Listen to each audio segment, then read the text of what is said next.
Seeing about 600 people every second. Yeah. Right. So everybody is there. When it was announced, they quickly jumped in. Yeah, request loan. Yeah, His Excellency imekwama. Don't worry, Your Excellency. Hustler Fund request loan, so that's one. Okay, I think we are done. So I think, Your Excellency, you can now just officially launch the fund for us, and then everybody can continue borrowing. Okay, asanteni sana. Now let me conclude by, I am told by the people managing the platform that there are 600 requests per second. That's why this thing is roaming the way it is. But I know there is another question that many people have been asking. Number one, they've been asking, so what can 500 shillings or 1,000 do for anybody? Yeah? I have let me answer it in three ways. Number one, let me tell the skeptics that the CEO of Safaricom, the CEO of Airtel, the CEO of Telecom have sat with me for many hours because this platform and that 500 and 1,000 is important to millions of Kenyans. That's number one. If it was not important to millions of Kenyans, we wouldn't have sat down with these great people and with serious banks to have a conversation about the Hustler Fund. That's number one.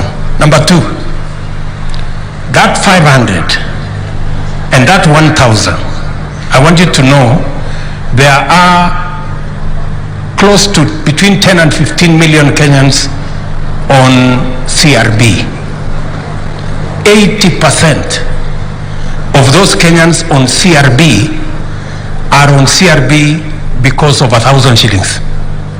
Majority of them less than 1,000 shillings. If you thought 500 or 1,000 shillings was nothing, it is what is keeping 10 million Kenyans on CRB.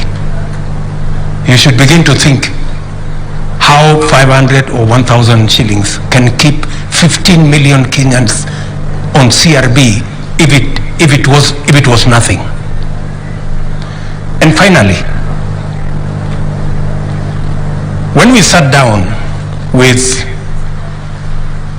the lenders, the fintech lenders, they told us that on average 80% of borrowing on any lending platform is between 100 shillings and 2,000 shillings.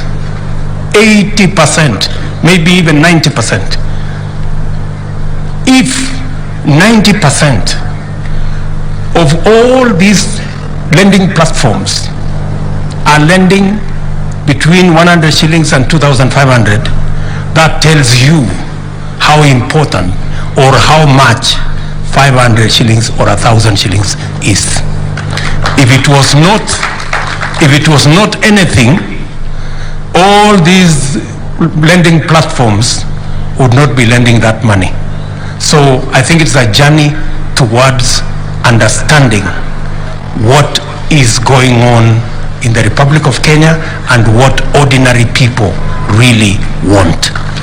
It is not the billions, it is not the millions, it's not the hundreds of thousands, it's not the tens of thousands, it is the 1,000 and the 500 that 80% of Kenyans are looking for